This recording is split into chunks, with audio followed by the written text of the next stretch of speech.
Hello, and welcome to Generation AI, the podcast where we demystify artificial intelligence in the world of higher education. I'm your host, Ardis Kadiu, and joining with me today is my co-host, Dr. JC Bonilla. Hey, JC. I wanted to add a couple of kind of adjectives in there. I saw your body language getting there, getting ready to say something awesome, and it just dropped, in JC. Well, I'm doing good, Ardis. How you doing? 2 weeks in a new gig and I haven't gotten fired, so I'm doing good. I know. You're surviving. How's your boss? Asshole, but it's fine. I'm surviving, everybody. Hey. I'm still here. As you know, Ardis and I are working back together. Art is becoming my big boss, and it's always fun to see him in his element, no pun intended. And good, good solid 2 weeks. My friend, you've built an awesome company. So fun to see the unpacking and the meaningful things. So all of you Element friends listening to our voices, I'm very impressed with what you've done. And thank you for the awesome welcome to the Element family. JC the Boomerang. That's right, JC the Boomerang. Maybe I should do the intro one more time. My awesome co-host, the Boomerang JC Bonilla, everybody. The Boomerang JC. Ardis, how's your health? I've been feeling a little bit under the weather. It's like walking pneumonia. I think that's what I got diagnosed with. So hopefully my voice is a little bit better this time around. Everybody, we've been talking in this podcast about all this mileage that he is, packing and how his family is going to benefit from this. But Ardis broke. Think about I don't know, how many airports have you seen in the past month? 82? I don't know, man. I usually consider myself pretty resilient to sickness. So we've seen you everywhere. So yeah, sometimes the body sends us a signal, which is basically slow down. So thank God for science and meds. Yeah, exactly. So I'm on the mend. I will be missing AMA, which is happening right now, and the Element team is there. So if you're still at AMA, please stop by and say hi to them. We're throwing an awesome, probably by the time this comes out, we threw an awesome party Sunday night at, and of course, this is in Vegas at Caesar's Palace, the real Caesar's Palace. A lot of minds being challenged, a lot of AI conversations, and a lot of livers also being treated as we speak. Because there's a lot of drinking that takes place in those things. So, Ardis, you and I spoke about what this episode should be all about, and we want to be sensitive, contemporary, and also walk a really fine line of elections post-analysis, obviously under the lens of higher education and all things AI. Maybe what we should start with is, what is this podcast not about today, right?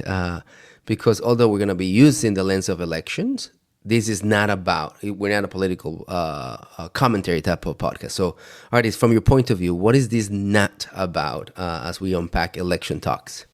Yeah, certainly this is not about, certain political views or one party or another, or about individuals, So this is, except for Elon, right? So I'm gonna just leave that aside. But it is not about political views. So we're going to talk today about kind of, maybe a little bit of what we think between JC and I, what we think the impact can be of this new administration, and from everything that we've absorbed and we know today. And the news, what we think, how that's going to impact kind of the adoption of AI or the acceleration of AI, and then also, probably some of the education and how we think about that in the education space. And then the last topic that we're going to talk about, which is very, very fresh, it's a really, really interesting one, and it goes back to kind of companies in the age of AI and education. We're going to talk about, there's an article today in the Wall Street Journal on Chegg. So for those of you who don't know Chegg, so the name of the article is How ChatGPT Brought Down an Online Education Giant. So we're going to talk about all of those different topics and try to have an episode where it's going to be a lot of opinion for sure, but hopefully we'll give you some kind of a peek in how we're thinking about it. Yeah, and everybody, this is a reaction to a new government. It's going to start marching and bringing a view in January 6th, right? 20th. Next year. 20th. I'm Anyway, next year. And this is not about whether it's the right government or the right government, how I think and how I feel about this government. This is all about understanding that the agendas and the policies that the government will institute, how do they affect all things AI and the repercussions that we could see. This has the good and the bad towards our favorite topic, all things higher education. So, Ardis, probably the best way to start, in my opinion, right? There's a current legal construct, right, of AI that the Biden administration turns out, and it's very common for administrations to look back retrospectively at prior administration and revoke, remove, and kind of start from scratch. So whether that policy is a good one and whether we like the regulatory things that it does on all things AI, this Biden AI agenda probably has its days counted. So thoughts on that, Ardis? Yeah, I think, kind of a victory here for the Republicans or the GOP means that it's expected to roll back the existing AI regulations and kind of have a more hands-off approach to governance around AI. And we are seeing this already, or this is something that, as you're bringing in folks like Elon and so on and so forth, that's the hands-off, approach. Even though Elon was for AI regulation, there's going to be a healthy tension there for sure.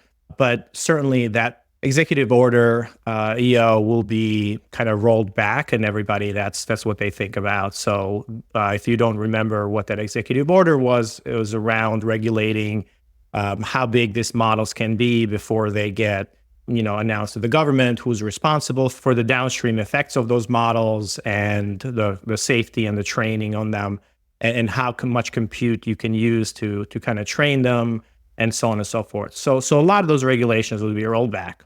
Yeah, there's five components: safety and effective systems, algorithm discrimination, data privacy, notice and explanation, and human altercations, considerations, and fallback. So our first forecast predictor here is this probably moves away and a replacement or a different viewpoint will be unpacked. Let's talk about that. And you said regulation is going to be important. I think and that's the second derivative of this. We know a Republican government has a different approach to regulation of big tech. Yep. The Biden administration, a bit more heavy-handed. And that's the other manifestation that I'm actually excited about. Mergers and acquisitions, specifically big guys buying small guys, big no. We saw Microsoft doing very clever things so that they can have this super gigantic AI portfolio, right? So from acquisitions of companies and buying the companies so you can get the people to weird, partnerships and infusion of cash and funding, like OpenAI, multiple things. With the new administration, we should probably see that it's easier for a giant to be saying, hey, I want to buy you because I love your tech and now you're part of, AWS, Google, Meta, and things like that, right? Thoughts on merger acquisitions, big guy taking over, exciting new tech, emerging new tech? Yeah, I mean, the Federal Trade Commission, like the FTC, they've been really anti-mergers and acquisitions. Lena Khan, which is the person in charge there, Regulator. the regulator, they've been really against it, and they've blocked quite a few of those, specifically on the pharma side. But even on the big tech side, that's not there. And one of the things that's really important for the ecosystems is how these companies and the VCs and the investors that are investing in these companies, they can't make their money back unless these companies are bought out by bigger companies or they go public. So there's very, very few companies that have gone public, and there's not a lot of liquidity coming back. They can invest in more. Obviously, there's a lot of money out there, but the founders or the people who are part of these companies or those employees or that leadership team and so on and so forth, what we usually see in an ecosystem where you have a lot of mergers and acquisitions is that there's money now going into these founders and there's money going into employees and so on and so forth. And what that leads to is a secondary effect where those founders and those employees now go on to form new companies and the startups and so on and so forth. So that's kind of the effect of that, that money or that liquidity coming back. So My hope is that that will kind of start happening, and as that happens, the obvious place where that those startups and that huge emergence of these companies can come into without as much regulation. So you take both of those, right? So you take the ability to have more, and then you take the regulation, some of the regulation away, and make it easier. Then AI is the natural place or the natural way to start thinking about these companies. So they're going to be AI first companies and solving specific problems in all kinds of industries. But education is another. It's one that's at Element we're trying to disrupt it by kind of building these AI first engagement platforms, a system of record. But we're going to see that happening in a more accelerated way in a lot of different places as well. So I'm going to play back what you said because I think it's on the money. And what we expect with the release of AMAs, right, or basically the deregulation of AMAs, there's a really interesting first derivative of, the company gets acquired. So second derivative is that the people who got acquired benefit from that trade, and probably naturally they're starting new businesses. And what we also think is that if there's a new business or you're going to start a new startup, chances are that is either AI adjacent or AI first type of companies. So from an AI point of view, we are foreseeing a very bull market, if you will, for anything's AI and innovation in AI, if you will. Adjacent to AI, also it's important to remember that this administration it's friendlier towards Bitcoin, blockchain, all that type of machinery. And it'll be interesting to see if there is a Bitcoin, blockchain, AI phase emerging. Ardis, how do you feel about literally the startup world, right? So this is not big money starting a company, but the company is started by that student that goes into a Y Combinator type of program. How does this administration impact benefits, or how should we be thinking about the artists of the world 20 years ago, right? So I have this passion, I have these ideas, and then here I go creating a company, but literally it's just me and maybe in my dorm room. So how do I think about that small version of a startup? I mean, there's a lot more opportunities, right? So where there's a reward on the other side, there is a lot of people who are willing to take that risk and get there. Now, what we can see is kind of I would say an acceleration of that. But, well, let me take a step back.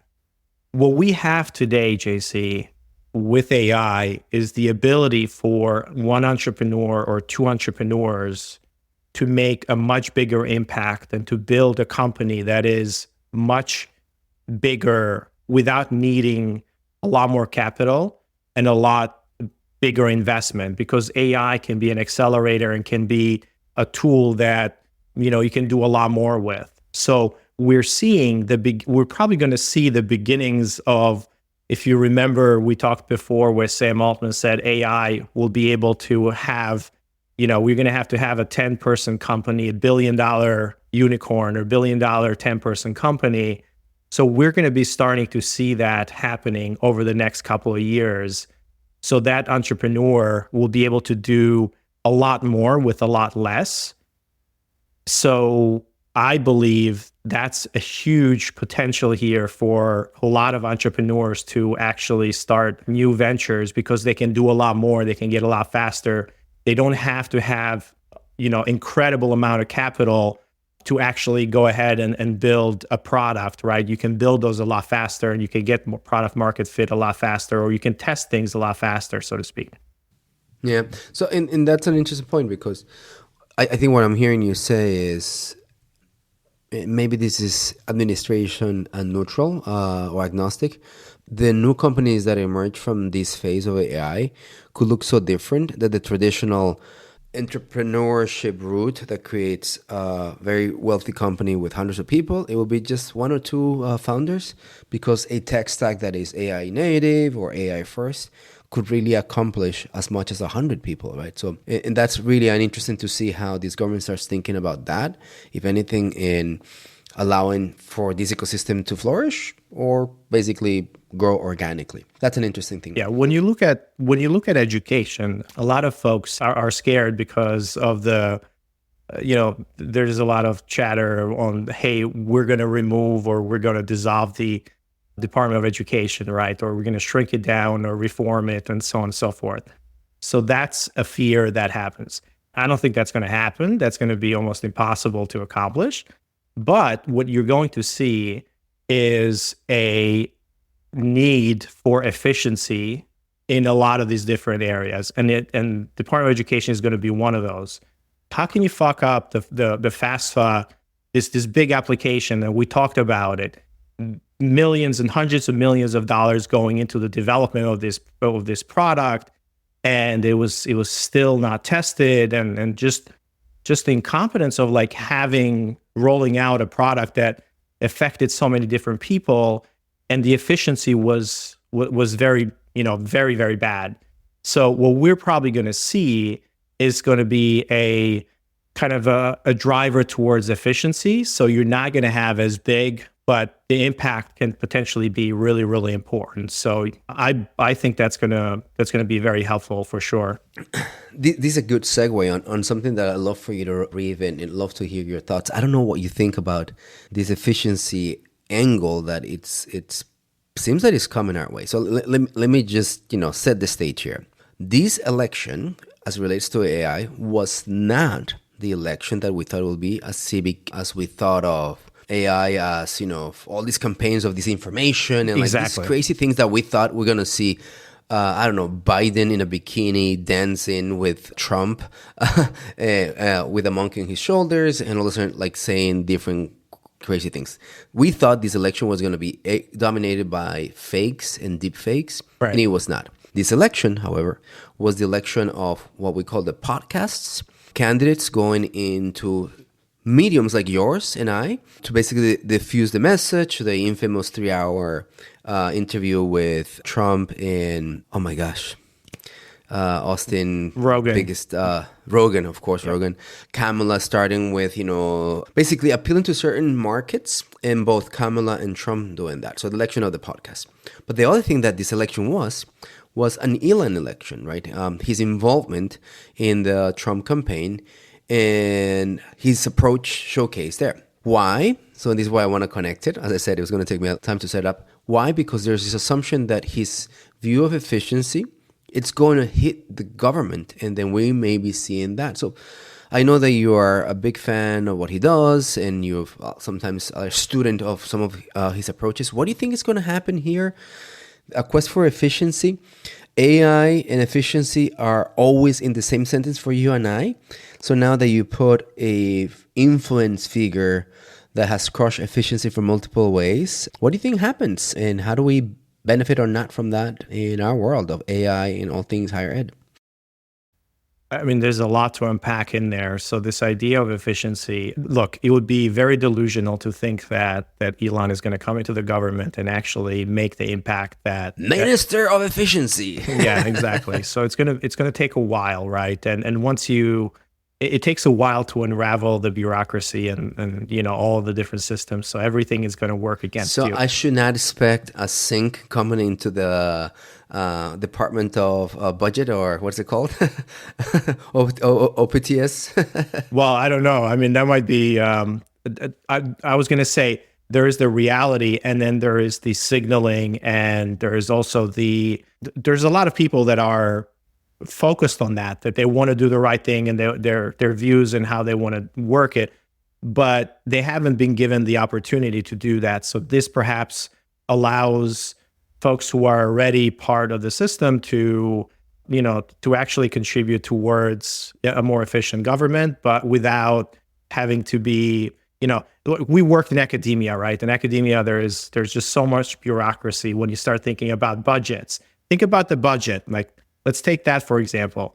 Both you and I managed budgets. You had a much bigger budget than I did, of course. But so what did you do when you had budget left? Like, you didn't go and say, hey, CFO, here is an extra, $500,000 There's zero incentives to have money left. Correct. So in today's budgeting area, right? So what happens when you have money left is that you got to play a corporate political game, and there's multiple ways that gets manifested. That's a whole different podcast. But yeah, zero incentives to leave money to in the table. Zero. Exactly. So it's the same thing that we can, it happens in universities. Like, why wouldn't you operate from an efficiency or zero-based budget or things like that? Like, why wouldn't you operate from, I need some certain outcomes, and then we drive funding.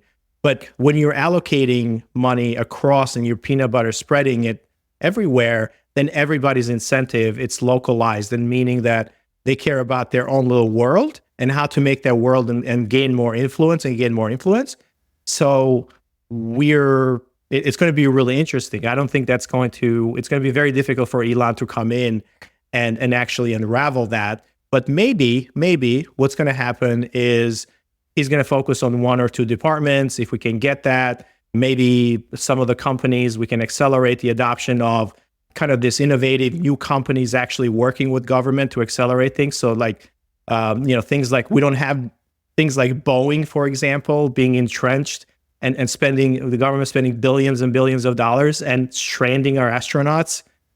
It's like, how did we get to that point where the amount of money that we're spending with Boeing or some of the incumbents, like the really large organizations, like we can't move away from those. And then you almost have to be really big in order to bureaucratic in order to fit into that system. So hopefully what we'll see is an opportunity for the smaller guys or for the more efficient guys to play in that playground and open the door, and that will filter down then to some of the efficiencies. But you can't just go in and cut stuff out, but you can make regulation to allow, the market to come in and smaller companies to play in the playground. But look at this logic model, and it'll be very interesting for us to, go at it for like a few more minutes, because if you were to connect the dots, all things being AI, it's a really interesting conversation. So dot number one, this incoming government, it's, not big government. Republicans like to be basically more lean, relative more lean as it relates to administration, right? Right. Dot number two, Elon supposed to have an efficiency angle towards what he's done before. We've seen his approach to verticalization. We've seen how he's done really well through space exploration and like figuring that out, and like the quest for efficiency and reusable rockets.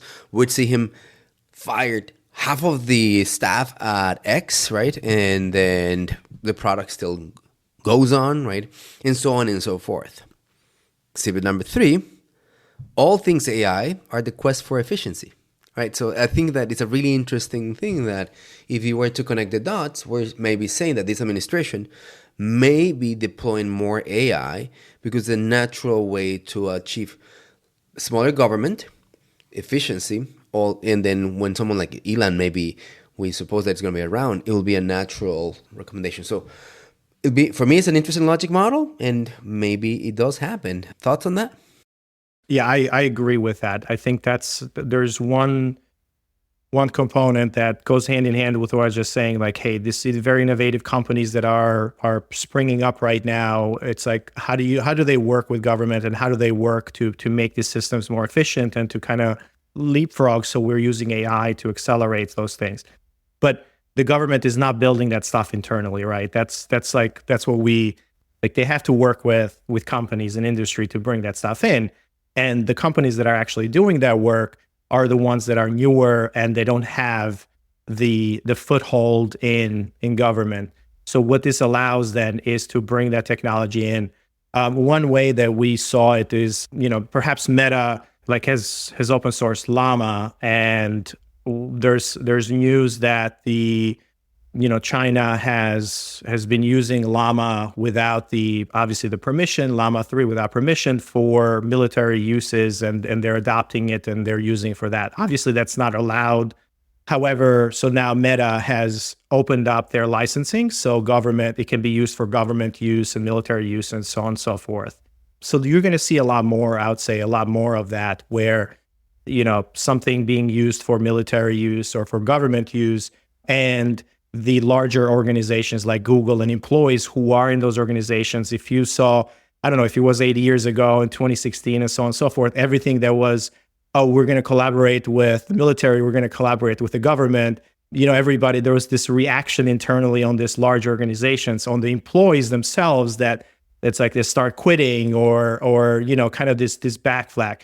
We're not going to see it. We're not seeing that now. And that's probably going to be one of the ways that we're going to benefit from that, or at least the government and this new administration is going to benefit from it. It'd be very interesting to play this out to your point about the effects of the approach that this administration has on America first and our rivals, economic rivals. So with the Biden and the prior administration, we saw the semiconductors bill, right? One of the biggest ingredients for AI and the benefits that we have today through AI, it's on compute, right? And the power, right? And NVIDIA and many of those right now are trying to figure out how do they do what they do without China, right? I don't know how it will manifest itself, but to your point about China benefiting from R&D that comes from here that right now is actually free because it's open sourced, it'd be very interesting. Does that mean tariffs? Does that mean barriers? Does that mean interesting localization? Or no, you cannot extend this technology over there? I don't know. But there's a really interesting conversation about what does it mean to apply a US first agenda to AI, the LLMs, the software, as we've seen it on the semiconductors today. Competitive advantage is real, and right now through LLMs, there's a gigantic competitive advantage and commercialization behind it. Thoughts? No, I think there's going to be even more of an incentive to accelerate these large labs that are building frontier models, and regulations moving out of the way, plus the ability for energy to now, tap into other sources of energy that were kind of taboo or restricted before. So we don't have to, we can still use natural gas and drilling and on oil and all that stuff. So I don't think those are going to be the barriers going forward, at least for the next 4 years. And of course, we'll start building more of nuclear and so on and so forth. So the energy unlock, or the barrier on the energy side, I would say kind of removes the acceleration for the frontier labs to build better and better and bigger data centers and models. Yeah. And Ardis, I think maybe is a good segue to the story that you were commenting at the beginning, because what we are saying, in a way, if you get the spirit of the conversation, we think that this administration will be AI friendly. And the stories that we see today on the news will become a reality, right? And then this is kind of connecting dots. A small startup in a garage type of place becomes a $2 billion companies overnight with 2-3 professionals, and they would displace an incumbent that has maybe 5x a penetration on the market or capitalization, right? So many more stories probably will come. So can we unpack this Chegg story and how ChatGPT basically displaces an organization that has been a stable for educational discovery and supporting teens for years? Yeah. So if you're not familiar with Chegg started, it's a study guide repository, right? And it started really early on, I believe like 15 years ago or so? Right, exactly. Where it was, students sharing study guides, and then it became a textbook sharing site, and then eventually became a place where you can go into and pay a subscription and get answers to textbook problems, right? So you have a textbook, that being math or whatever it was, right? So all of these quizzes and answers in those textbooks that usually when we were in college, we got those from other people who were ahead of us. Cliff Notes. Well, yeah, exactly. But if they're technical stuff, right? If it's technical, like we usually got it from you knew somebody who took the class before. Exactly. I never got a midterm exam on differential equations from anybody that took it the prior year. I never got that. That's really interesting. So Chegg became a really popular site, and they went public. By the way, 2006, that's when they were founded, 2006. Exactly. So their model was, 1995 a month for these pre-written answers to textbooks and questions. So from 2021 to today, he has lost 99% of the value. The stock has lost 99% of the value. So it's erased 14.5 billion in market value, which is incredible. They disappeared. Exactly. By the way, and this is a ramp up. They kind of go public. Let me see this. 2006, and it's basically in 2013 they go public, right? So this is the past 11 years, right? Or in this case, 10 years. It was that ramp up, and literally, basically free fall thereafter, right? Yeah, exactly. So the idea here is that, well, not the idea, but once ChatGPT got introduced and they saw a decline in users using their site, and they did not adopt fast enough, right? One of the things that they mention from internal, the article mentions, is people internally were asking the company for resources to build AI and to test and to deploy AI systems internally, and they weren't given enough resources or resources at all. They were denied resources. So what that means to me is that the leadership had no idea that this AI thing was going to be that impactful or that big, and kind of what the outcome of that was for their business. So in 2023, the CEO of Chegg was on stage at ASU GSV and released what they called Checkmate, which was a chatbot companion to answer questions. It wasn't very good. The adoption was still low. People internally said it was just really, really bad, and like didn't was not kind of the answer to what they were looking for. The market didn't move, so they kept on losing market share. They've done a lot of work to kind of infuse AI throughout their products and to kind of help build answers. Now, when you get an answer, somebody pays $20, but they get an answer, and it's sometimes it's AI generated. However, they can go to ChatGPT and get a better answer for that. And Ardis, just to unpack what better means, the personalization, the speed, and the cost. Literally, with these free versions of ChatGPT, you don't pay anything. You prompt, and as your prompt in your style, you get a refinement of it, and just basically in the time that it takes place. And it's incredible. Anyway, keep on going. So the idea here was that these guys were going to build a ChatGPT with all of their answers. It didn't quite work out that way. They went ahead and hired a startup called Scale AI that would create a lot of different AI systems for different academic disciplines.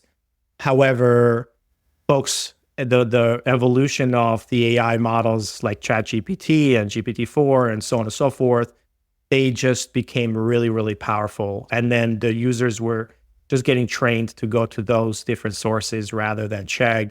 And the stock has kind of tumbled ever since, losing a lot of their money. There was an interesting quote. It's like from somebody. He said, "I felt scammed because there was an answer that he got, and it said AI generated, and he got actually a better answer." With some of the other models like the free ChatGPT or even the Anthropic one. So what do you take from this, JC? I mean, I give you a lot of the kind of the details of the company and like how AI basically erased $15 billion of market value from a company that's been around for a decade plus, very instrumental to higher education or education in general. But now we have a very, very different behavior. So what are your thoughts? I mean, look, it's nothing revolutionary, right? There is a cycle of innovation and technology displacement that is very natural. An incumbent sees a competitor either with traditional differentiation or better cost, or in this case, a different experience, and literally they eat their lunch. We've been seeing this for the past 100 years, so I'm not surprised.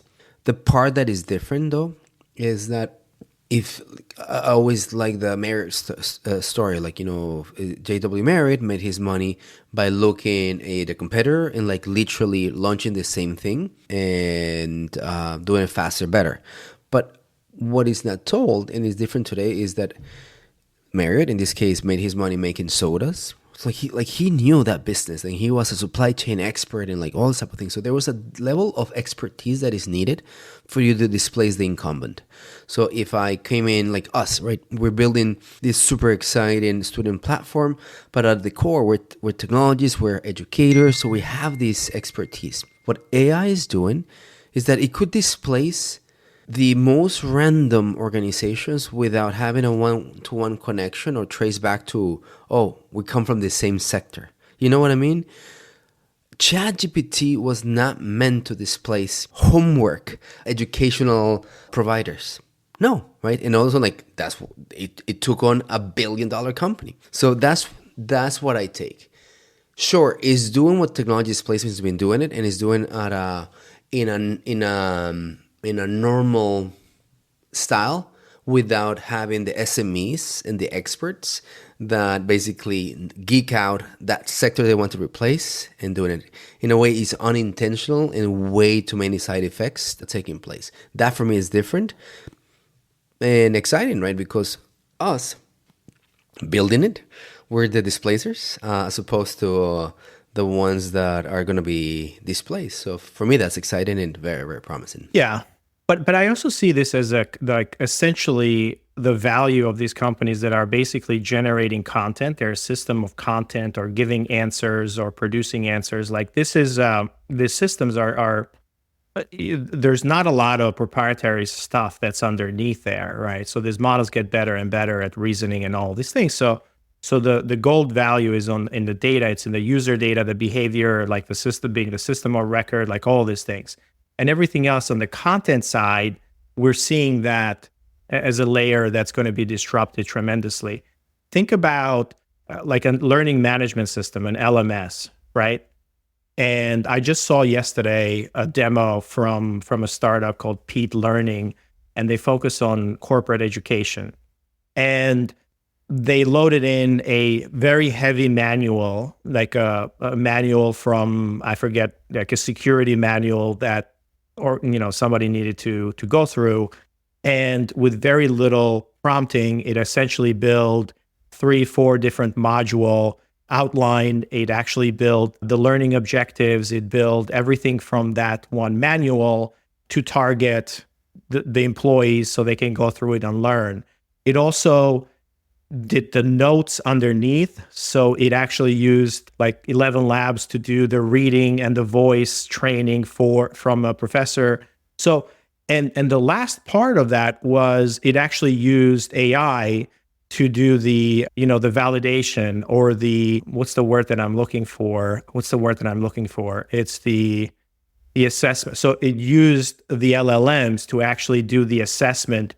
So somebody can go in and chat Exams with the LLM. and the Exactly. quizzes. Right. So you don't need all that stuff anymore, right? These LLMs are like, if you bake that. So essentially these guys have reproduced the modern, LMS. It's like you could just upload source material or a book or whatever and say target or build me a 5-module, course for this target audience. And by the way, build me the assessments as well. And by the way, just, create voice. So now this can be consumed in different places.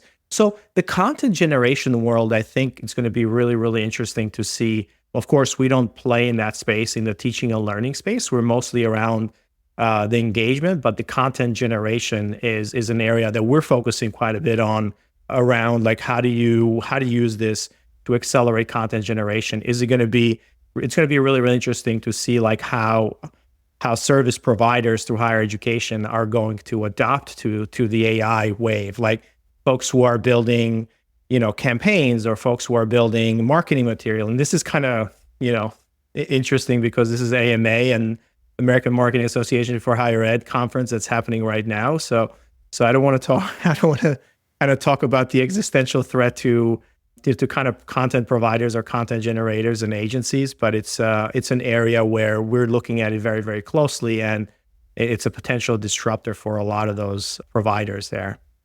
All right, Ardis, I think we are reaching our desired time and attention grabs of all our awesome followers. We've been having a conversation about where we see this incoming government benefiting our AI agendas.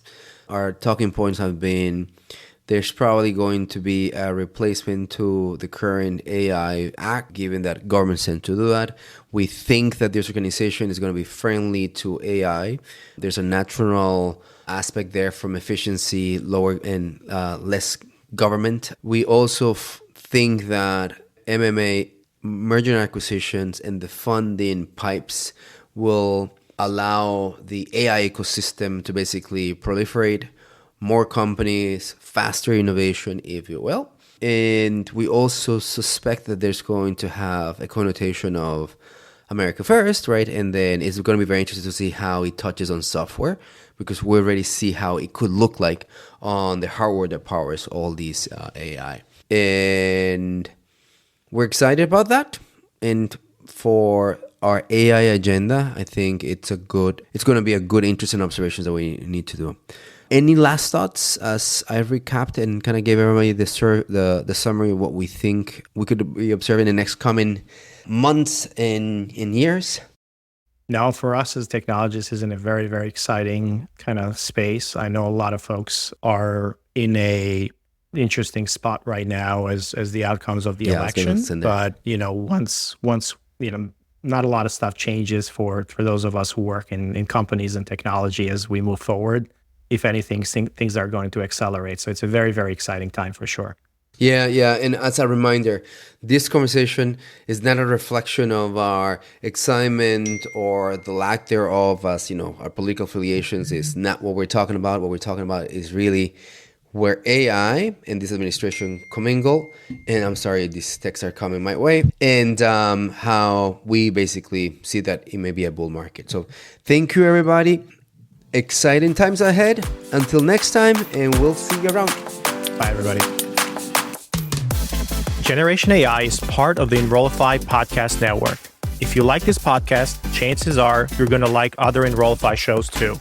Our podcast network is growing weekly, and we've got a wide range of marketing, enrollment, and higher ed technology shows that are jam-packed with stories, ideas, and frameworks, all designed to empower you to be a better higher ed professional.